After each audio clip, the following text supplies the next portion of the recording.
easiest way to study abroad. Guys, you don't need to worry about finding information on studying abroad. AECC will provide all the information you need. AECC has been helping students from all around the world to realize their dreams of studying abroad and has industry partnerships and local know-how to help you get set up with things like banking, insurance, accommodation, and more. Picture yourself learning in a country where history, culture, and innovation intertwine. Make a move to the United Kingdom. Home to 4 of the top 10 universities in the world, the UK offers an unparalleled educational experience. The UK is also a gateway to exciting job opportunities, with many graduates going on to work for top global companies. And it's not just about the books.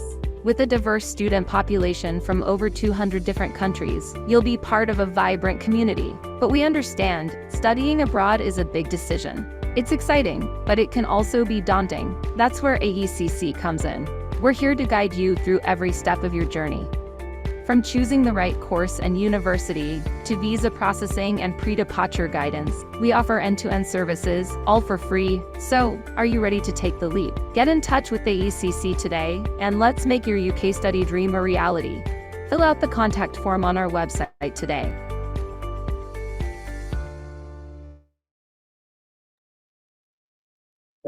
Good afternoon, everyone. I hope you have a wonderful day on this Friday. And thank you for joining us on our first masterclass with University of Bradford. So we'll be discussing an interesting topic today.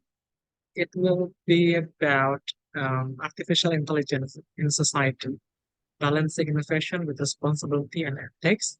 And we have Dr. Kamran here to deliver the topics of this seminar. Okay. Without further ado, you can start right now. Thank you so much, Maid, and thank you for all the attendees for joining. And if you just bear with me, I will just share my screen. Maid, could you see the screen fine? Yes, you can see that. Fantastic. Okay, so as Maid had kindly pointed out, today's session is most definitely an interesting one. The topic is on AI in society, balancing innovation with responsibility and ethics. And hopefully we'll be talking a little bit about what AI is, first of all, of course, and how it is being used and can be used to drive societal impact, but also being mindful of the ethical implications of these technologies and tools. So first of all, more formally, my name is Kamran Mahroof. I am an associate professor in supply chain analytics here at the University of Bradford. In fact, I did my undergrad in Bradford, I did my PhD in Bradford, and I am still in Bradford. So if there is an indication of whether Bradford is a good location, hopefully that timeline should give you an indication of that.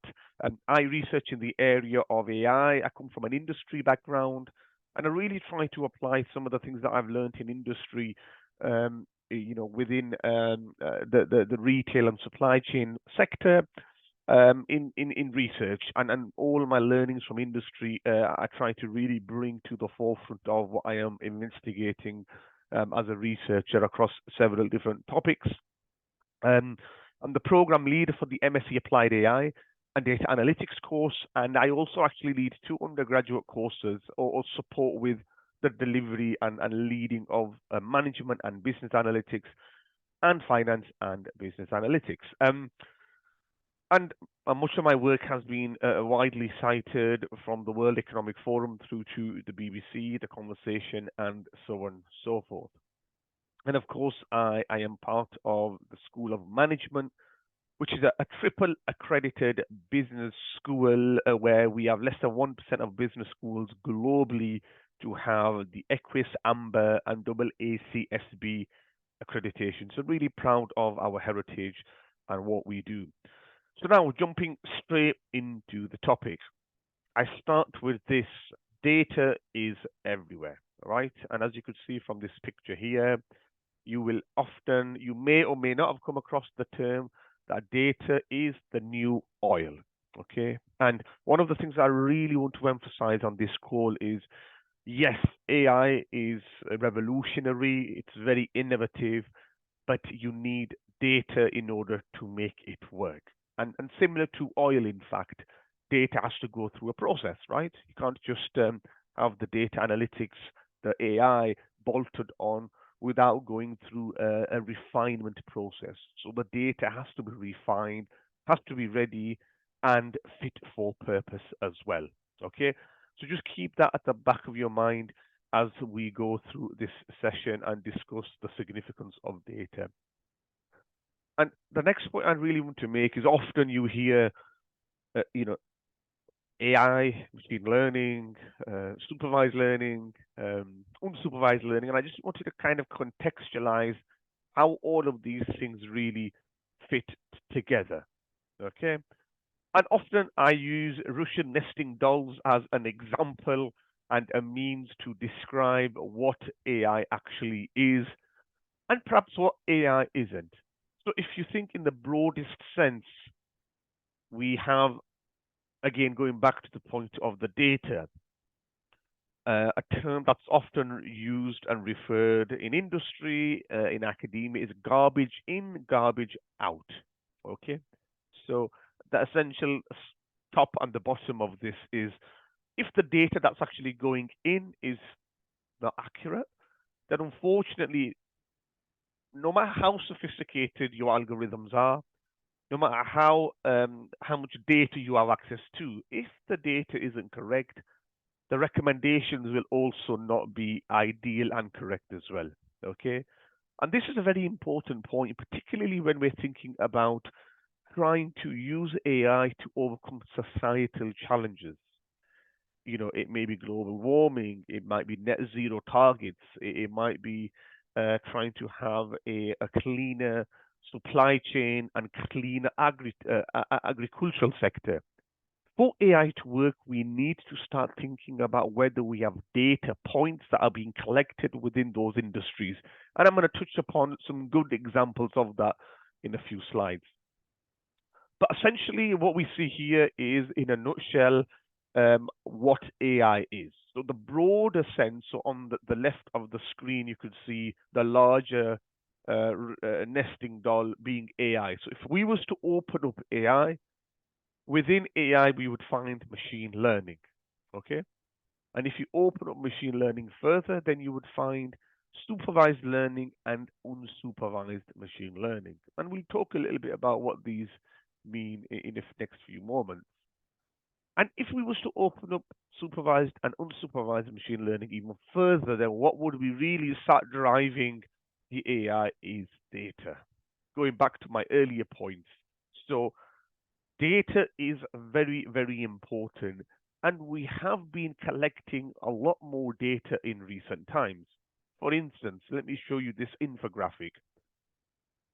And this infographic, in fact, should really be a startling fact and startling numbers. So in 2013, in 1 minute, and this is based on a minute, these statistics. So in 1 minute in the year 2013, there were 2 million Google user queries being sent. That's every single minute. Fast track this by almost a decade forward, and that has gone to 5.9 million Google queries per minute. YouTube, there was 48,000 hours of video being uploaded and viewed. That's now 500 at 500. Again, look at the comparisons. Twitter, we had 100,000 tweets on average being shared in 2013. That's now increased to 347,000 again per minute. So what am I trying to show here? What we're really trying to show is back to this point of data. Data has now increased, and organizations are now really able to take advantage of the data. So if you imagine, all of this is creating data in the digital space, which is allowing organizations to tap into that data, which is where the ethical dimension actually comes. So essentially, data is everywhere, Our smartphones that we use is collecting data. Everything that we post online is creating data. Your activity when you are buying things and viewing things is creating data. And without that data, AI isn't possible. So actually, what does AI mean? So in its simplest sense, AI refers to programs, algorithms, systems, or machines that demonstrates intelligence. Okay, so it's essentially the AI being able to mimic human behavior by doing certain things. And those certain things fall into two broad categories. Okay, so we have narrow AI and we have general AI. So narrow AI refers to AI doing one thing really, really well, whereas general AI refers to the AI actually being able to do a host of different things. Okay, and that's kind of where we have the differences in the orientation. Okay, so an example of AI doing one thing really well is you may be speaking to someone on the customer services on your laptop, and the customer service screen will bring up a chat, and the chatbot will be replying. That's an example of narrow AI because it's doing a particular sequence of responses to your questions that have already been pre-programmed, preset.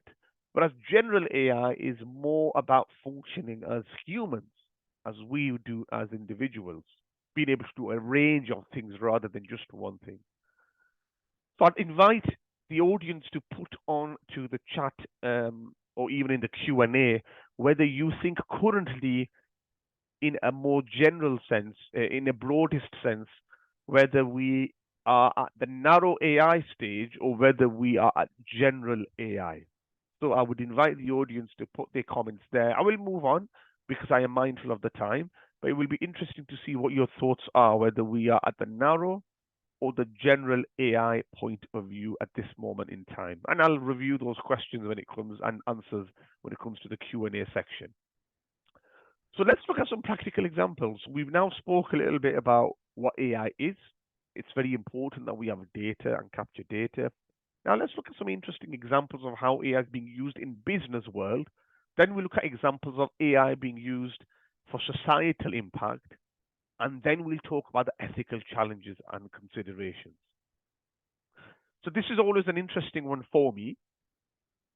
So what is the connection between Walmart, which of course you will know it's a large retailer in the US, Pop-Tarts, which is kind of, you could say, sort of flavored toasties, and hurricanes. So how are these three things connected together, and how does AI come into this, do you think? Feel free to put your answers in the Q&A section, in the chat. Again, I'll refer back to this in a few moments, but just to let you think a little bit about how all of these things connect together. So Walmart, Pop-Tarts, and hurricanes.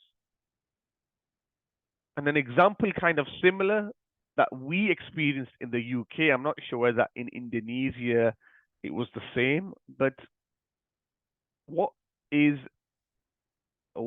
we see on the screen? We have plenty of toilet paper, toilet roll.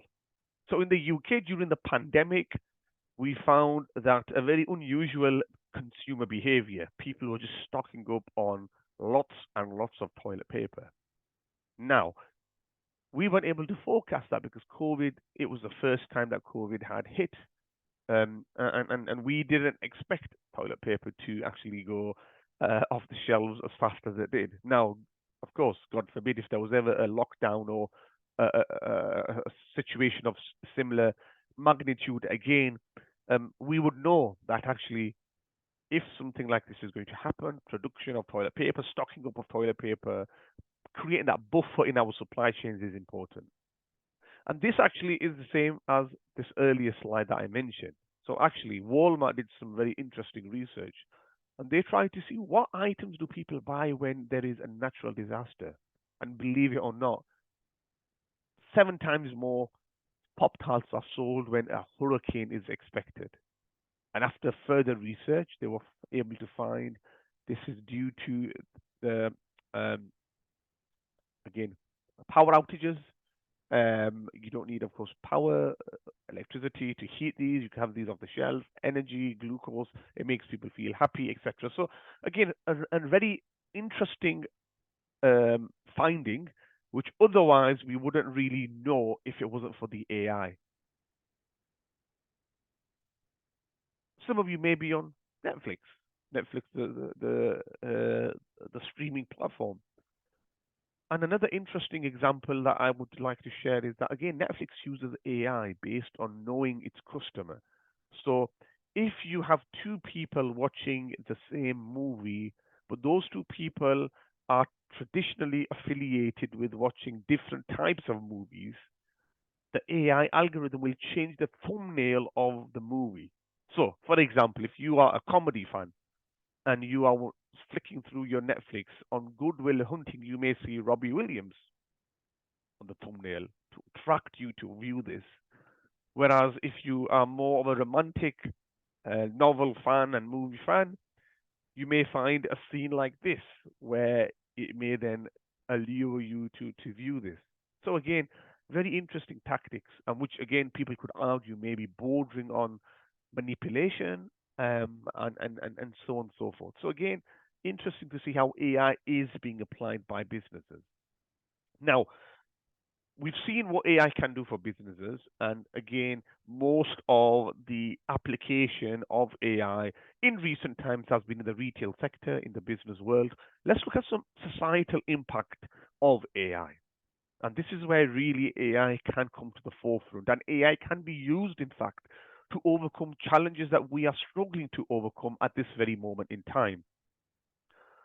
So this is a very interesting case study example here, where there is the use of, and this is out in the US, where they use data kind flow data from micro zone levels to really predict water forecasting. And they were actually able to save the district. I believe this was in California. They were able to save around 5 million that would otherwise be spent in capital storage and importing portable water. So where they felt there may be adverse weather and they may need to invest quite heavily in water, they found actually through algorithms and the use of AI and very accurate predictions that the water demand forecaster told them that actually for the upcoming season, the water demand will be, it will be as expected, and there will be no need to spend an excessive amount. And again, that 5 million can be spent elsewhere. But again, it just shows it kind of shows the impact that the AI can have commercially, but also from a societal point of view. There's another interesting research that was being undertaken whereby AI was being used to actually analyze how trees are being disrupted in the forest. And again, trying to understand biodiversity. And this being after hurricanes have occurred. So, of course, we know when natural disasters happen, there's a huge impact on the biodiversity, on nature, on greenery, on plants, and forests, if that is close to the location. And again, through AI, they were able to do that, and not just do that, but also able to develop a better understanding of how forests can look for measures to actually combat climate change as well. So really interesting insights into how these things can be applied and how these things can be used. Let's look at another example before we go to the ethical challenges. AI again is being used to actually increase the value of wind energy. Again, DeepMind AI, again, teamed up with Google, and they were able to use data to accurately predict the output of wind for up to 36 hours before wind power needed to be generated. So again, really being able to optimize electricity and using large power grids and effectively conserving energy in the long run. And again, this is helping a new innovation, and the innovation that being of course, carbon-free form of electricity through wind power predictions. So again, another practical example. I'll go to another one. Earthquakes. So again, AI now has been used to actually better detect compared to traditional measures, 17 times better to detect earthquakes. And again, a very clear impact for the actual society. They are able to use, based on the data from the past, that if you have similar kind of tremors, similar kind of activity, that it will be very likely that this may lead to actually an earthquake, which in the past, of course, they may not have been able to detect. AI is being used in agriculture, an area that I also research in. You could use drones and have vision AI cameras on the AI to identify plants which may have a disease. So you're applying precise pesticides to overcome them. Vertical farming. So now, with all the pressures of agriculture, now there is a movement where actually crops can be grown in controlled environments, in shells, growing one upon the other. You could use AI to really, through sensors, to control the environment and ensure that the optimum temperature is there, and again, really trying to help grow this in a particular way. And one of the last examples I give is jellyfish pots. So again, a very interesting innovation here where through, of course, particularly the pandemic, and after the pandemic, we have seen a lot of the masks being thrown, unfortunately, the face masks being thrown, which often end up in the water stream, end up in our oceans. And through these, a jellyfish bot, which is AI powered, through Vision AI, it's able to identify and pick these up as well. So again, some really interesting innovations. Now, those are some of the positive aspects of AI. I'm mindful of the time as well. So now I will move on to, there's another example here of being able to track endangered species and through heat map technology and AI to actually predict where species may actually be going. So now we'll focus on the ethical implications. And whilst we have all this data, the more connected we are, the more vulnerable, unfortunately, we are becoming. Privacy is becoming a major issue. And there are a host of things and issues that anyone who wants to go into the AI field should be aware of and should be mindful of. For example, a challenge in itself is a small number of tech giants, and we are already kind of seeing this, right, can monopolize the AI economy.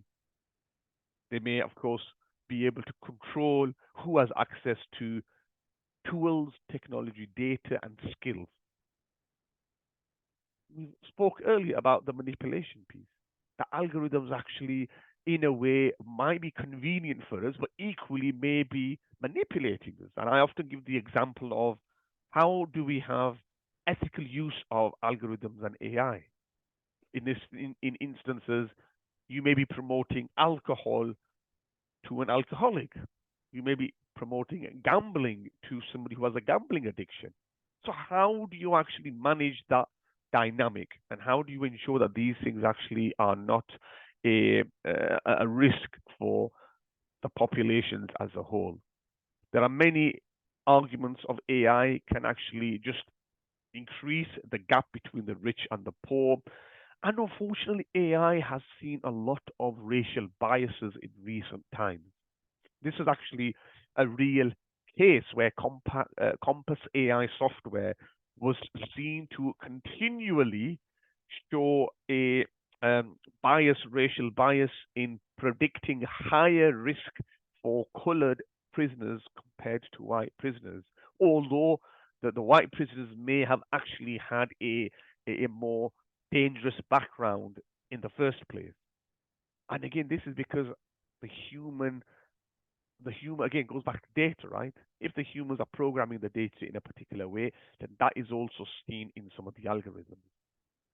We also have a report here that actually showed that loans were being denied for people based on their racial disposition,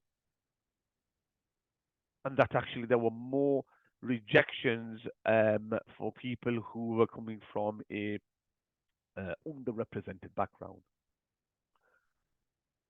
And just very quickly, kind of closing on, there's also a very, very interesting case study that I would like to share with you guys, which really unlocked and opened up this premise around the ethical use of the technology and the data. So several years ago, Target is a large US retailer, and the father was receiving coupons, baby coupons. So this is a single father, I believe, if I'm correct, and had a young teenage daughter, and he repetitively was receiving baby coupons. So powdered milk, nappies, milk bottles. And he was asking people around him, are you also receiving this? Is this maybe a locational promotion? And they said, no, we are not receiving this. Maybe it's by mistake. Anyway, he went to the local Target store. They said, we have nothing to do with the promotions that come through the post and through the web. Please reach out to the headquarters. What do you think is happening here? Why was his household in particular receiving this item? And I'll give you an example. You may be sometimes searching for some trainers, a handbag, and you may be searching, you may put your phone down. An hour later, a day later, you may open up a completely different social media site and you will see that same item appear on your phone through data mining, right? So they're able to identify, and that data is shared for, and you are then targeted by that. So what was happening here, and this is again an ethical disposition that needs to be discussed. The daughter was actually pregnant, and she was searching pregnancy products. The Target had identified that this is the location, this is the person. Let's do the family a favor and send them baby coupons. And actually, the father had found out of his daughter's pregnancy, which she didn't tell him, through the power of data mining, which again really, really highlights the privacy infringement and ethical challenges in this particular space. And there are a host of examples, right? And it's not just the first time that we are talking about these things. There have been many instances where AI has made mistakes, and there's need for more ethical frameworks and approaches to overcome them. A Google algorithm was seen as being racist. A self-driving Uber car had unfortunately run through red lights. An automated YouTube ad actually was displayed against anti-Semitic and homophobic videos, and a host of other things as well.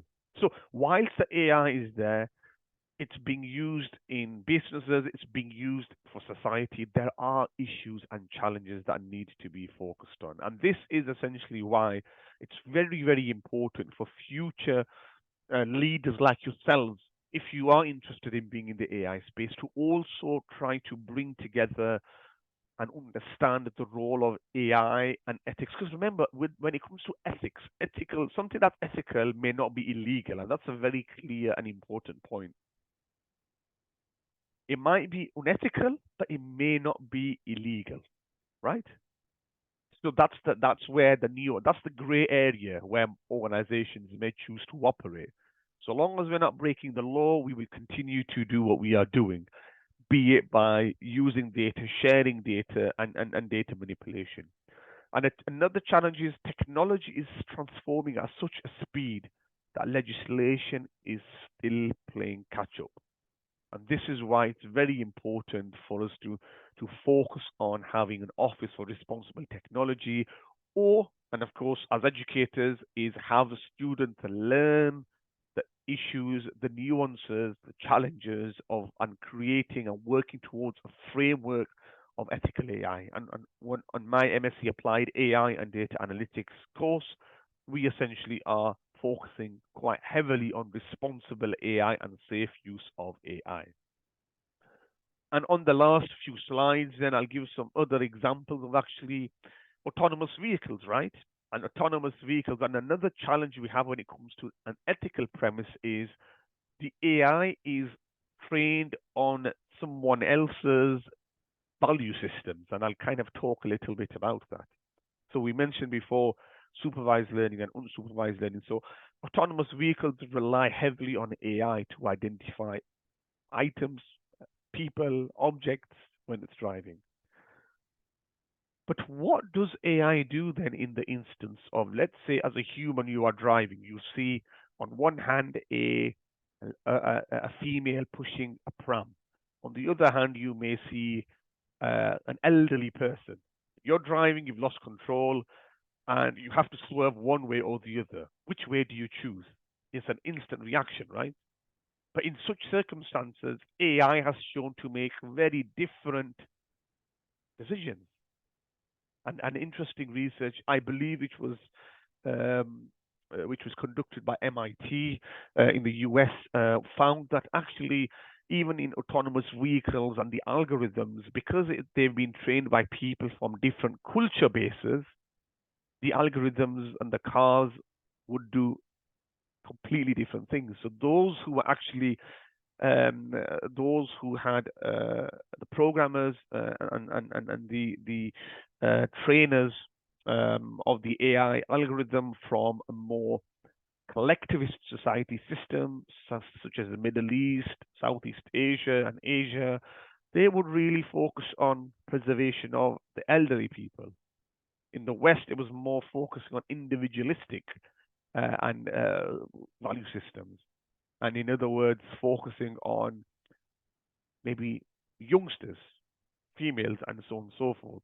So again, a very interesting disposition here where we're finding how people actually view the world will also be replicated in the algorithm itself.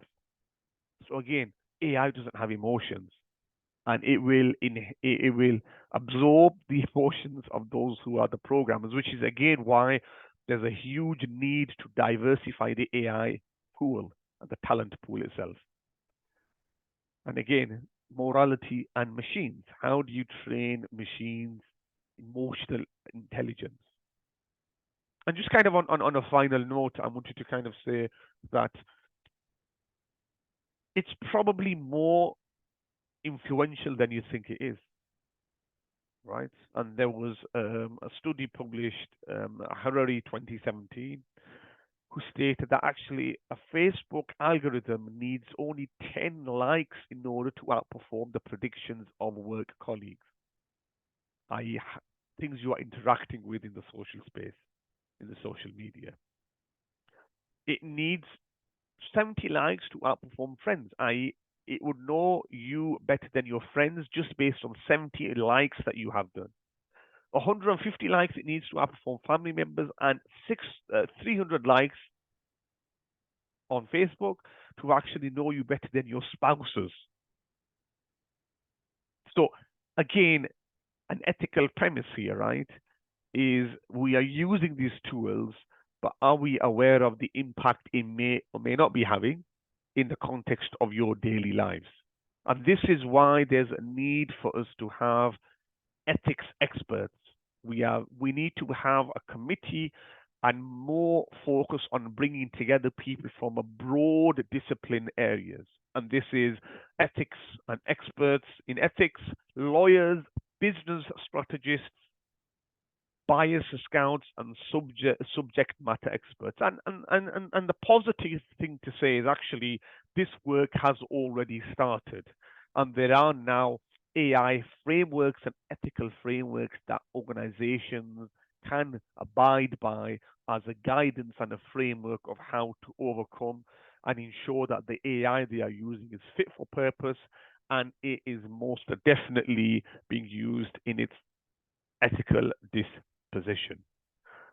And with that, I'm pleased to say, as the program lead of the Applied AI course, we teach this at our master's level. We also cover this within our undergraduate courses as well, to understand that it's not just about the management of the data, but it's the responsible management and the execution and use of the data as well. Thank you for listening, and I have left on here my details. So if you're on Twitter, feel free to follow me on Twitter. If you're on LinkedIn, this is my ad on LinkedIn. Feel free to send me a message on LinkedIn. and my email address is here if you would require any further information. And I'll now pass back to my colleagues because I believe there are a few questions and answers that have been asked, and we'll move on to the Q&A section of this workshop. Thanks. Back to you, Maid. Okay. Thank you, Doctor, for giving us the wonderful insights on the AI world and the ethical base on it.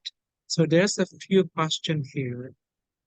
The first one is, with things progress so quickly in AI research, what kind of job that will be completely replaced by AI in the future? Thank you for the question. That's a very good question. And essentially, the World Economic Forum have recently produced the Future of Jobs report. And what this says, by 2025, there will be around 80 million jobs that will be replacing around another large number similar to that. And the type of roles they have said will be replaced is manual work, administrative types of work in which the processes can be automated. And I often reframe the question, and I often say it's not necessarily the AI. I often say AI won't be taking over people's jobs. What will be taking over people's jobs is it will be the people who have learned AI will be taking over your jobs. So this is why it's important to get into this skill set now. Thank you. Okay. So to add on that question, recently there's been information that has circulated. There is some software that can create AI, and can it threaten our jobs in the field of AI? And with this, are jobs in the field of AI still relevant? And what should we prepare to deal with this kind of situation? Sorry, could you repeat that, Maid? The question you Oh, yeah. broke up a little bit. Yeah, sorry. Yeah.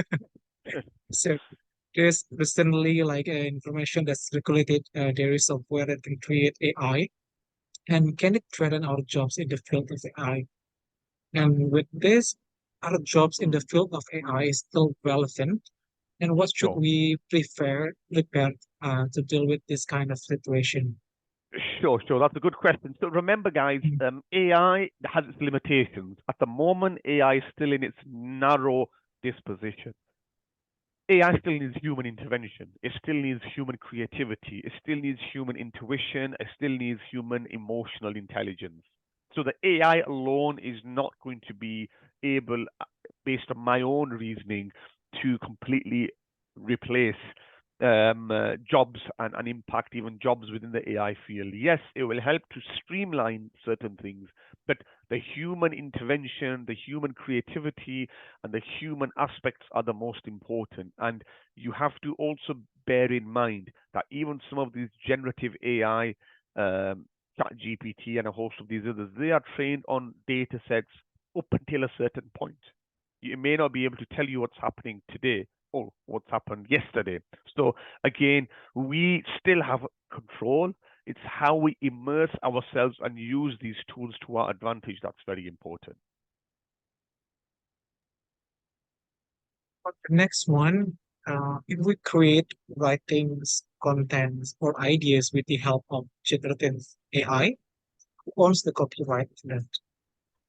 So it all kind of depends on the context here, but of course, generative AI, I say, should be. I would encourage people to explore the use of generative AI, but for that reason, for creating and research purposes, not for it to do your writing for you. In other words, use the way you use Google, use AI the same way, where you're actually using the tools just to understand a broad perspective on things, but then equally do your own research, because often some of the things that are stated on there, it will only base stuff on what's been largely popularized. And if the incorrect information is popularized, it will pick that up and find that is being, of course, been offered as the truth. So you have to do your due diligence.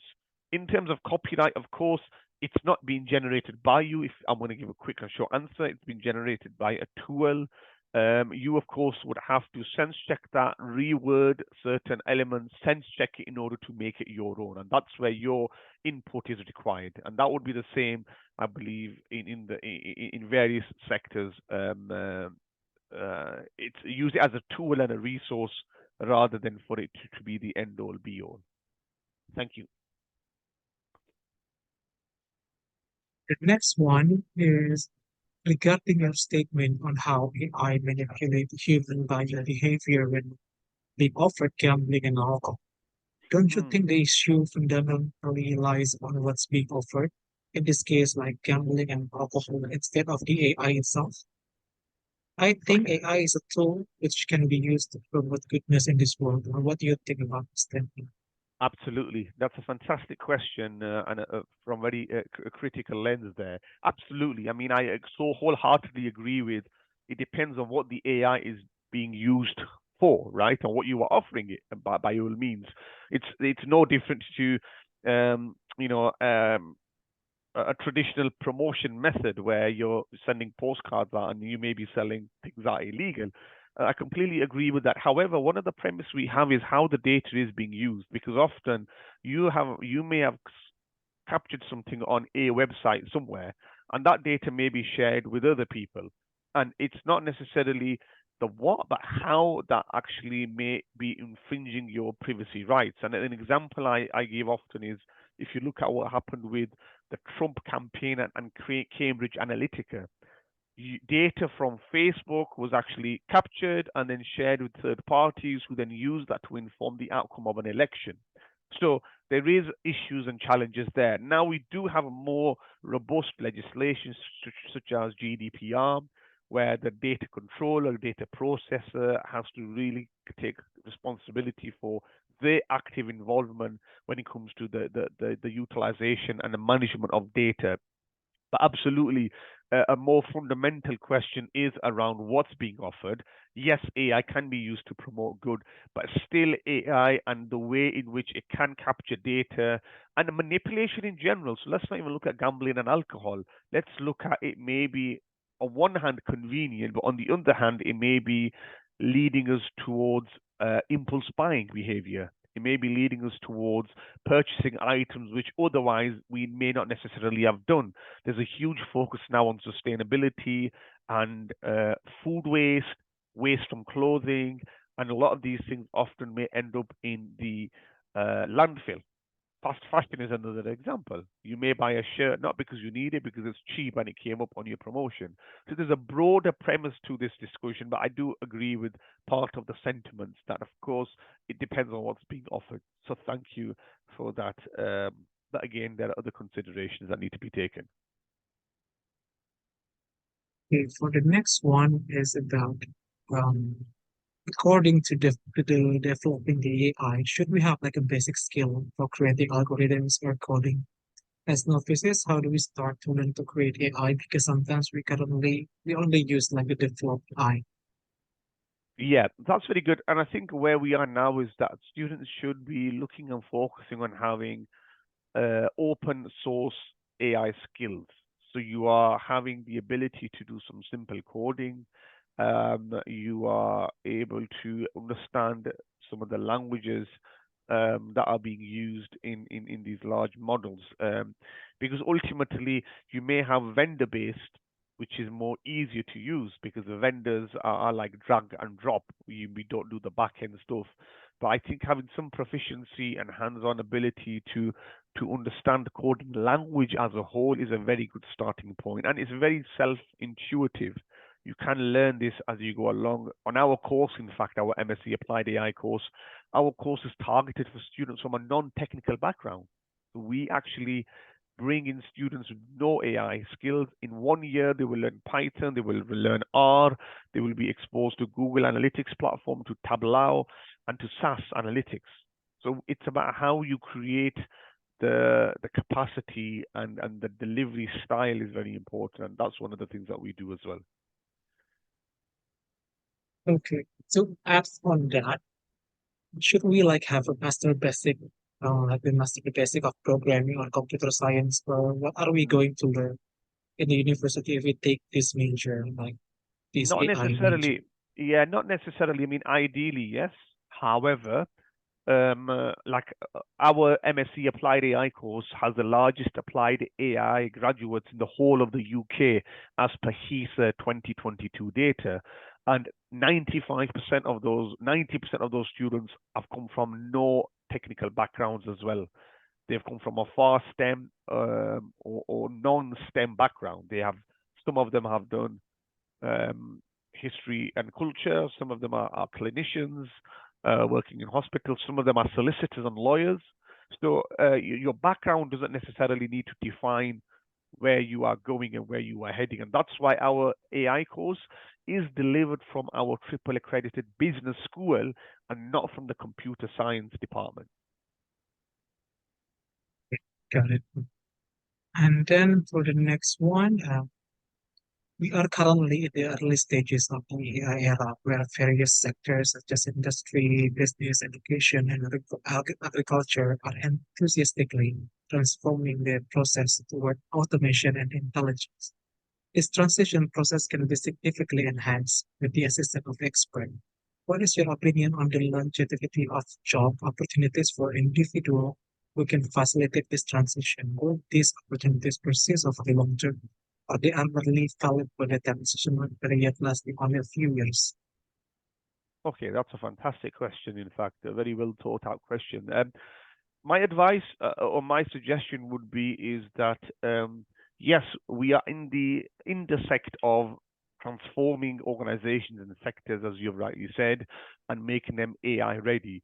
But with the speed in which AI is developing, whilst an organization may go from not being AI to being fully digitally transformed, by the time an organization has achieved that, there will be further iterations of AI. There will be further developments in the cloud computing space, in computational power.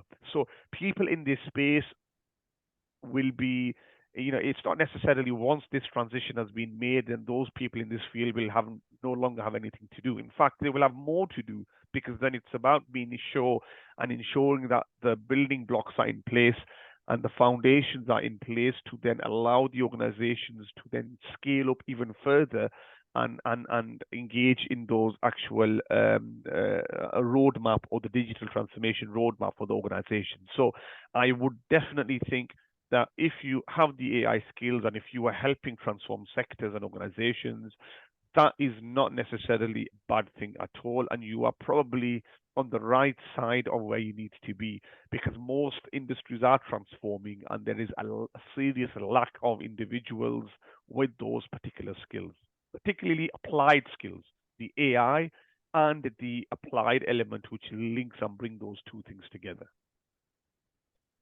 Okay, so the next question is about AI makes the world seem borderless. Anything to be broad advantages and disadvantages. Could you mention each of them, especially for social norms, etiquette of our life? Yeah, so with I think the advantage with AI from a societal point of view is AI could help us identify and realize things we previously couldn't do. So it makes possibly what was impossible before possible. The example of detecting hurricanes 17 times as better or earthquakes is by measuring carbon or biodiversity in the soil by safeguarding us from threats and so on and so forth. So the advantage is AI can provide us with solutions to our problems that we previously may not have been able to do as individuals alone. On the flip side, of course, the challenge with this is there are skill set challenges. There's a challenge of scalability. Sometimes these things are fantastic solutions, and that's all they are because it's very difficult to scale them up. And also the data and the richness of the data as well. So I think it's very important to understand those elements. Yes, there has to be a balance when it comes to the application of AI from ethic of life and social norms point of view, as you had mentioned. Because again, ultimately, I say that humans have creativity and humans need to ensure that they incorporate and have that as part of their day-to-day life and not just self-reliant on AI algorithms and tools. So it has its pros, it has its challenges, and again, it's about you being able to capture what works for you in the context that you are in. So, for the people like in the legal profession, is it necessary to learn or to have AI skills? And will AI open a new job opportunities, particularly in this legal field? Absolutely. So, in fact, we have several solicitors on our course, and AI loves data, and the legal profession has a plethora of data. The only issue is a lot of that data is in paper form. So there is a huge demand for AI professionals in the legal space where you can actually capture, speed up processes of identifying cases and the findings of cases, being able to provide a guideline for solicitors based on complex cases. Absolutely. And I think another thing is not just from the profession point of view itself, but from the back end of the system itself, being able to connect clients together with legal entities, solicitors, being able to triage online, and or you could use chatbots and sophisticated AI decision tree approaches to actually identify who and what type of support a potential client needs. So most definitely there is a huge area. That's the one area. The other area is the ethical AI piece that I've mentioned earlier. Ethical AI really does need to be looked into, and there needs to be people who understand the legal premise and the boundaries of AI. So if you are in the AI space and you want to take a niche angle, then responsible ethical AI is definitely an area which has a lack of professional uptaking at this moment in time. The last question for today. So there's been quite a lot of scamming that's happening because they're getting AI, be it from speech, images, and then from human-made contents. And how can the regulators and researchers mitigate this malicious of AI that comes with its advancements? Yeah, absolutely. I mean, part of the challenges that I said, manipulation, you have deep fakes, you have being able to tag speech. There are a host of challenges. I completely agree. And I think the first thing that we need to do is to ensure that the regulators understand the speed at which these things are evolving. The challenge we do have is that the regulators often fall behind. All we need to do is to look at the Senate or look at whenever people have been brought to Congress in the US, be it Mark Zuckerberg, or those other tech giants, and often the regulators have no idea of the most simplest aspects of data science, data mining, or how social media works. So I think one key focus is that regulators need to also have relevant training in the field so they understand the disposition. And secondly, the researchers need to be involved actively in the policy making, and there needs to be involvement from them and other stakeholders as well, the end users, the regulators, the researchers, and there's a need for all those stakeholders to come together collectively so they are able to outline what actually are the real challenges, not just today, but what the challenges of tomorrow will be. If you are not aware of what's coming in the next 5 to 10 years, then how are you able to address and make yourself self-sufficient in the future? And this is the same for universities. We are trying to create jobs for students that will exist in 10 years but may not exist now. So it's about being ahead of the curve. It's about understanding the trends. And again, it's about preparedness and how prepared you are when it comes to all these issues and challenges. Miles, are you there? Hello, can you hear Hello. me? Yes, we can hear you. Perfect.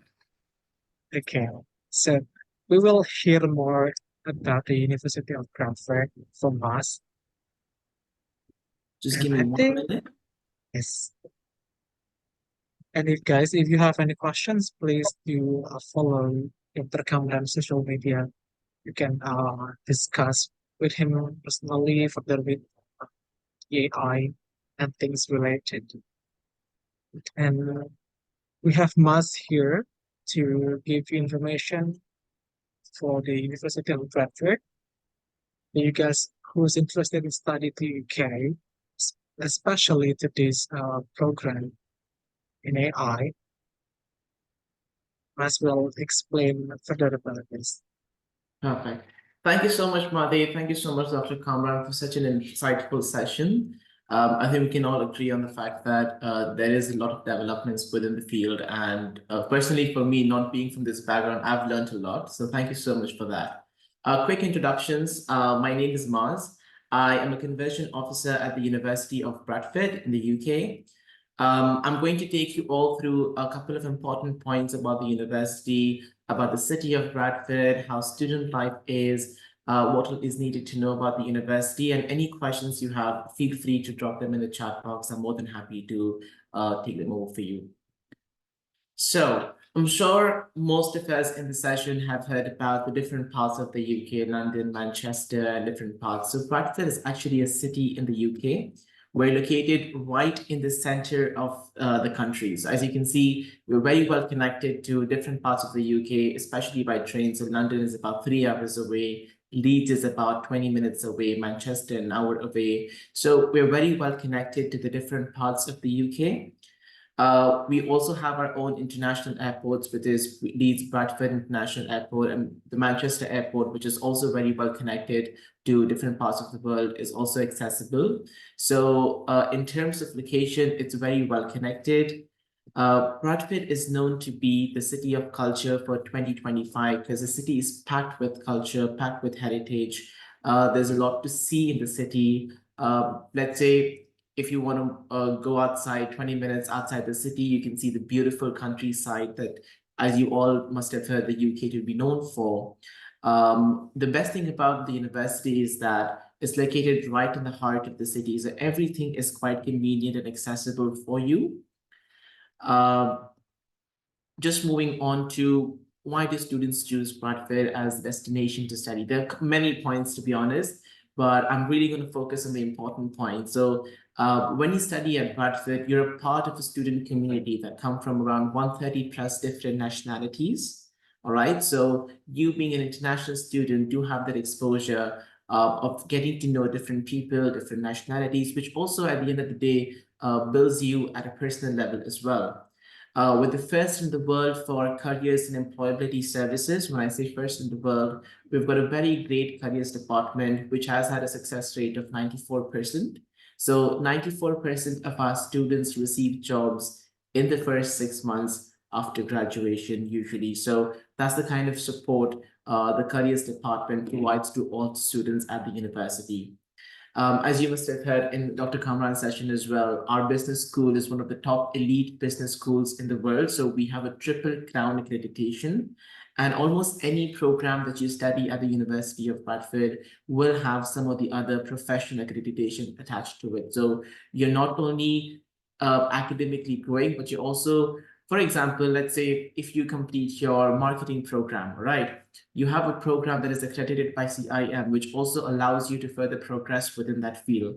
So every field that you study at Bradford allows you to progress further into different certification, master's, PhD, different options at the university or outside.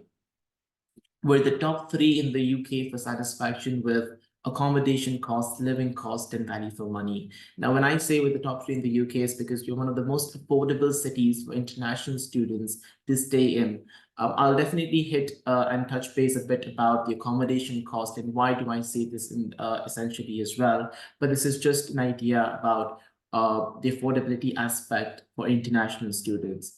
We're also one of the oldest universities in the UK. So we've established ourselves in the year 1832. So we actually were as the Mechanic Institute. So if you actually go through, when you're going through, if you're interested in the engineering programs, most of the engineering programs come in the top 10, top 20 in the UK. So that's the kind of privilege that students have when they're studying at the university. Moving forward, I know whenever you think of joining a university, everybody has a question of how is my campus life going to be, all right? When you're studying at Bradford, you've got everything that you can dream of in a university experience. So I'm sure every one of us within the session are at least interested in one sports or one hobby. So we've got all different sports facilities at the university. We've got a sports center in the city itself, different sports clubs, different social clubs. And the best thing about these clubs is that most of these are student-led. So that also allows you to take leadership while you're studying at the university. Let's say if you come to Bradford and you don't see the club that you are interested in or the hobby that you're interested in, you can also start it from scratch. You can speak to the student community, you can start everything from scratch, and you have that opportunity while studying at the university as well. With regards to special, like let's say we've got our own little music center at the university, we've got a theater at the university. So we do incorporate all of these lively equipments at the university when they're studying. So when you join the university, you've got everything that you can hope for within a campus life. And definitely outside of your classes, there's different social spaces where you can engage with your classmates, meet new people from different classes, different batches. There's cafes to sit down, work, silent study areas as well, where you want to do your assignments. So it's quite a healthy student experience when you're studying at the university. So when I mentioned to you that we're located in the heart of the city, heart of the country, we're also located in the heart of the city. So our campus is known to be a city center campus. When I say the city center campus, you can see as in the map, the campus located in the city, everything that you need in terms of amenities, sports centers, supermarket, everything is very well accessible to you. It's within the city itself. So we've got over 100 different student societies, and all of these have different places in the university that they're hosted, and you can also take part in them. So you don't, let's say, if I'm interested in, let's say, theater, I can also take part in other clubs just to see of how well I do. And for everything that you do, so we host different activities around the university throughout the year. We do have a lot of competitions within the university as well. And you do have an opportunity of getting certifications and winning some competitions and adding some content to your profile and your CV once you graduate from the university as well. So as I was saying, one of the most affordable cities in the UK to be living in. So our accommodation facility, which is green as an award-winning sustainable living facility, which is located in the heart of the campus. So we've got two different categories. You can either opt for spacious townhouses or en-suite apartments, but the pricing is quite affordable. So it's between 80 to 128 pounds per week. So depending on which category you want to opt for, you can definitely apply for that.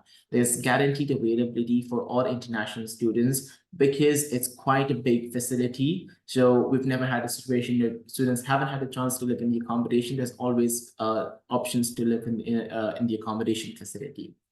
So we also have other options outside the accommodation facility. We encourage students to live in our own accommodation facility, but if you do want to live outside, sometimes your family comes within the city, there are options, so you can find that information accessible on the website. There's separate female and male accommodation if you want that options as well. Wi-Fi, insurance, security, everything is available. So we want to make sure that because you're leaving your home, you don't feel homesick. So we provide all the accessible facilities that you have within the campus itself. So when you joined Bradford, you are not just a student, but you're part of a global community. So we want to make sure that we provide all the support that you require as an international student.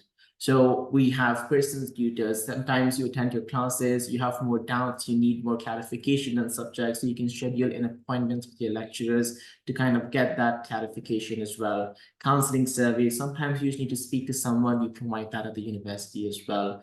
I know a lot of you require sometimes visa support. There's a separate team when you're applying to the university as well as the visa support to ensure you have the right information, you have the right tools, and you apply it the correct way.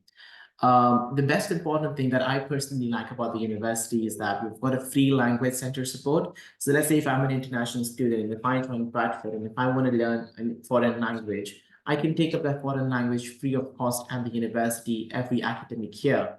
And that's actually one of the biggest things I appreciate about the university, because again, at the end of the day, you're not just there to academically grow, but you also want to grow as an individual. And these are the soft skills that will take you a long way when you're studying and working in the UK long term. There's academic skills advice services. Sometimes you need help with how to do your assignments because, again, you're shifting curriculums to a British curriculum, and there's different departments available at the university to support you with that kind of progression. The careers and employability services at the university is there to support you to ensure that you have the full support when you approach them to when you actually get your job. So everything within it, let's say CV review sessions, mock interview sessions, we provide all of that to ensure that you are 100% employable in the industry. Everyone comes with different faiths, different religions. You've got advisors at the university, different spaces in the university for your prayers, different, let's say, Muslims, Hindus, everyone has different places at the university to pray. So you want to make sure that where you're living, you're comfortable and you feel happy. So as I was saying, 94% of our students receive employment. This is through the extensive number of industry contacts our university have. So we've got about 147,000 plus alumni across the globe. We do encourage students to engage with alumni. We do conduct sessions with our alumni as well. We do have sometimes guest speaker sessions join us and provide that kind of feedback about the industry to students.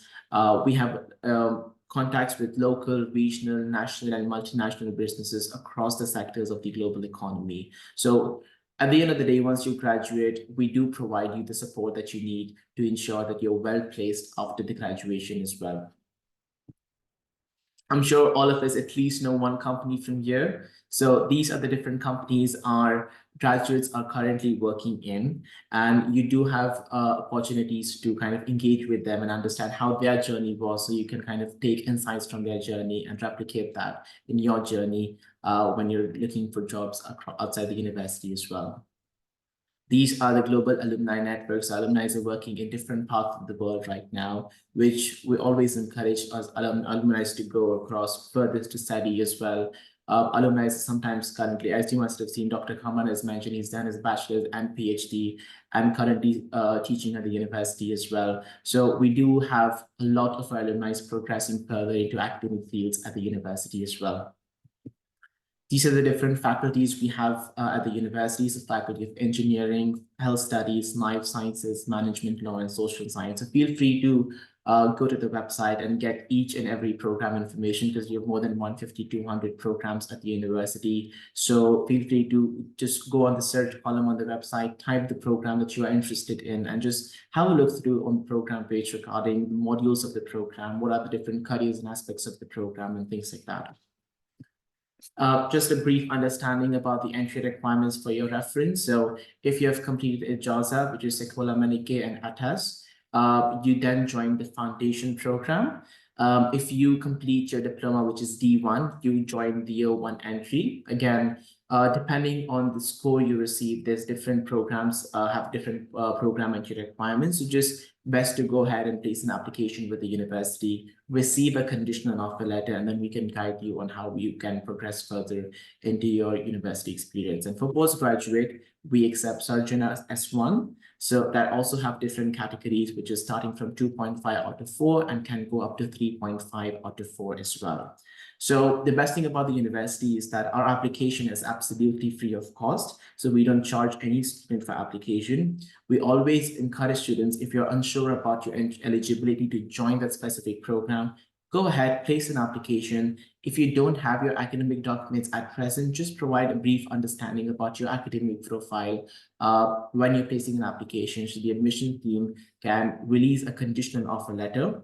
Use that conditional offer letter as a checklist to understand what all documents you need in order for you to get your final entry into the university. So this is it from my end. Any questions you have regarding the university admissions, feel free to let me know, and I'm more than happy to answer them for you. Thank you, Bess, for such detailed and helpful information about the university. Before we wrap up our session, Dr. Kamran, do you have any last thing that you want to add onto the session? No, thanks, mate. I would just like to say thank you to the attendees and thank you for you guys to hosting a very well organized workshop for us all. And yes, listen, we are leading the way in applied AI here at Bradford. We are not making just an impact in the private sector, but also in the public sector where many of our graduates end up working. Feel free to connect with me. I've shared my details in there, and we would be more than happy to host you guys in Bradford and help you on your journey towards becoming an AI professional who is able to make impact across all the sectors. Thank you all, and look forward to seeing you all very soon. Okay, thank you guys for joining this session today, and we'll see you at the next event. Okay, Definitely. Thank you bye-bye. so much, everybody. Bye-bye. Picture yourself learning in a country where history, culture, and innovation intertwine. Make a move to the United Kingdom. Home to 4 of the top 10 universities in the world, the UK offers an unparalleled educational experience. The UK is also a gateway to exciting job opportunities, with many graduates going on to work for top global companies. And it's not just about the books. With a diverse student population from over 200 different countries, you'll be part of a vibrant community. But we understand, studying abroad is a big decision. It's exciting, but it can also be daunting. That's where AECC comes in. We're here to guide you through every step of your journey. From choosing the right course and university, to visa processing and pre-departure guidance, we offer end-to-end services, all for free. So, are you ready to take the leap? Get in touch with the AECC today, and let's make your UK study dream a reality. Fill out the contact form on our website today.